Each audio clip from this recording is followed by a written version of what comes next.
sila pong tatlo. Official nang nagpapagawa dito, no? Ayan, sa Fort Santiago. Ayan.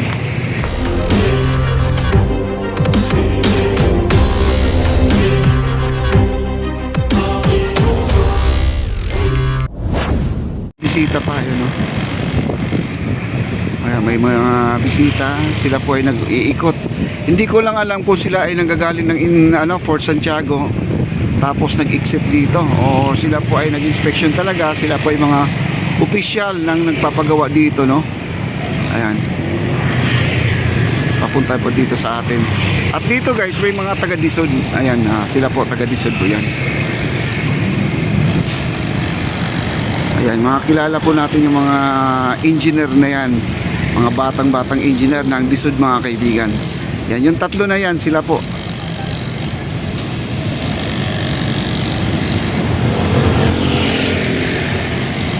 At nagbibigay sila ng yung idea, no? Yung sa plano yata nila, no?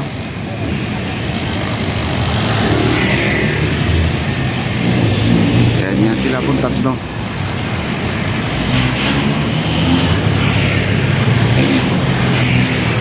Yan, at pinuntahan nila yung tangke. Ayan na yung tangke. At ito yung mga bisita. Tingnan natin kung sino itong mga bisita. Baka kilala pa natin ito, mga kaibigan. Yan, papunta na po dito yung mga officer. Meron silang cart dito. Yung cart ang nagsisilbi nilang travel dito kapag malayo. Malayo-layo na kasi itong lalakarin dito. Nasa na, mula doon sa may backhoe o bulldozer ba yun, nasa na yan, 150 meters na po yan, mga kaibigan. Napakalayo na po, kaya gumagamit po sila ng cart. Ayan, may cart dito, no?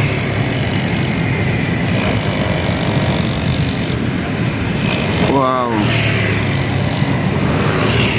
baka ilang araw to guys na sarado po itong ating pasyalan, no?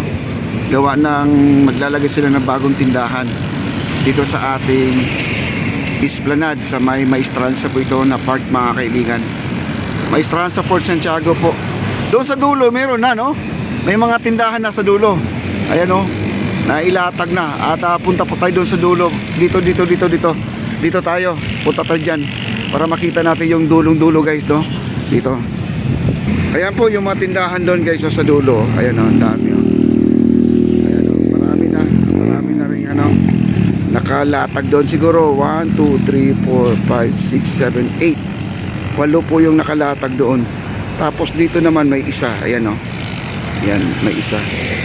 Ay, napakaganda guys. Pag yun na ang nailagay dito, bali nakafix na. Hindi na po lambot-lambot guys. Kasi pag tulda lang po talaga ay may tendency talaga na lilipa rin ang hangin. Kasi malakas po talaga ang hangin dito. Ayan po. Parang may guardhouse, no? May kakaiba dito na isang tindahan din. Dalawa. Ayan, o, sa kabila.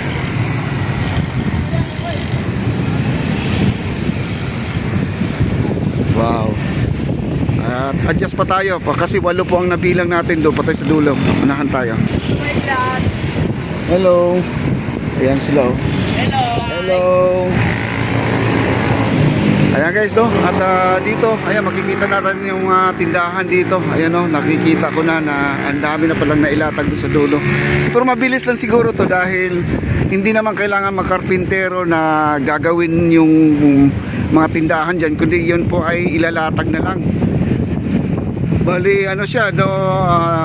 Portable, no? Ilipat-lipat na lang po. Marami na palang, hindi lang po 8, no?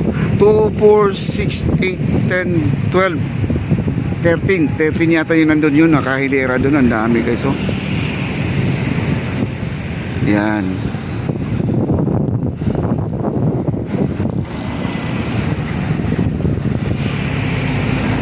At bukas guys, magdadala po tayo ng eroplano, no?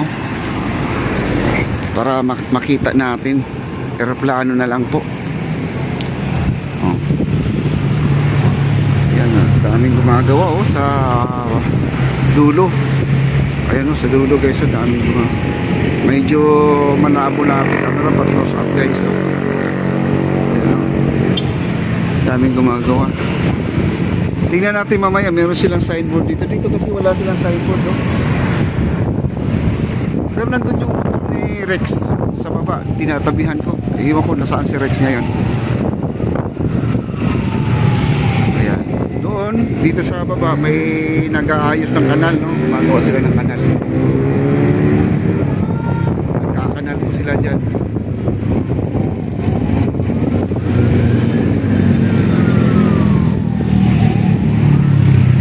Maganda yung ano nila, yung tindahan dahil ang kanilang bubong yero. Hindi na siya yung tolda, mga kaibigan, talagang solid ang pagkagawa, no? Hindi lang yung parang bintana lang yung bukasan ng yung tindahan, kundi roll up po 'yan, mga kaibigan. Naka-roll up po 'yan. Ayan, kita nyo naman, roll up 'yan, oh. Yan, oh. Kita nyo? Naka-roll up 'yan. Ayan, napakaganda po talaga tong ginawa nila. Daming gumagawa, oh. May maliit na backhoe, may generator. Ayan, may generator, oh. May maliit na backhoe, yung kulay green. Yung paghukay lang yata yan, guys. Tapos doon may L. Yung si pinakadulo, yung kulay yellow dyan, yun po ang bulldozer o backhoe din yun. O, bali 2 in 1. Ayan, nandun sa dulo. Ayan, oh, daming tao, guys, oh. Talagang mabilis lang tumatapos. Ayan, may kulay itim dyan na parang tinatawag natin na drum, na baka gagawin nilang Poso Negro yan, mga kaibigan, o gagawa sila ng CR, no? Hindi natin alam yan kasi dito tayo makakalapit. Kanina nandito yung taga-Disod, yung mga engineer. Di po natin malapitan, no? At nandito tayo sa itaas.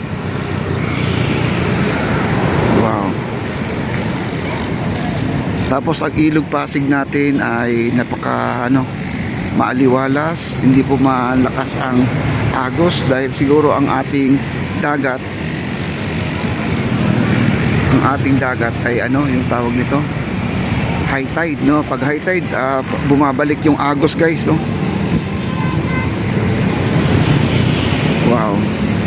Balik pa tayo dito. Maraming salamat sa mga likers natin. Thank you so much po.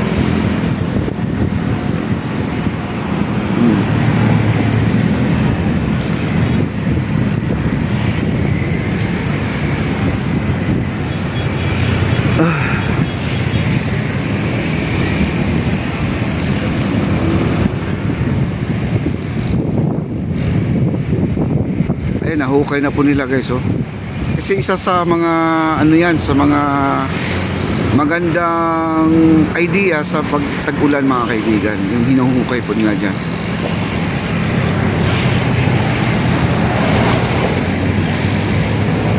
At ang daming PVC, ayan, oh. Daming PVC dumating, ayan, oh. Sa kulay orange doon.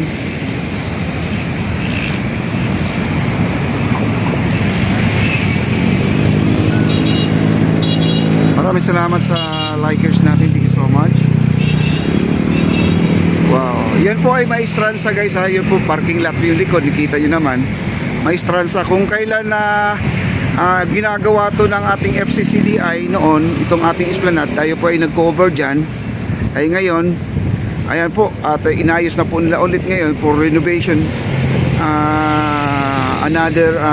Pinaganda ulit ang ating Maestranza to Port Santiago. Ayan. Basta ngayon, guys, wala pong mamamasyal dito. At panawagan ko lang. Kasi ika nga, ang matatapos daw ito ay sa 20. Kaya abang-abangan lang po natin. Huwag lang muna kayo pumunta dito, magbadya na mamasyal, kundi sa Intramuros na lang po kayo pupunta, kundi sa Divisoria, kundi sa Quiapo, no? At sa ating Arroceros Park, pwede kayo doon. At ang ating esplanade, totally ngayon ay sarado po tayo. 11 to 20 days po tayo dito. 11 to 20 of date, mga kaibigan, sorry. Ayan.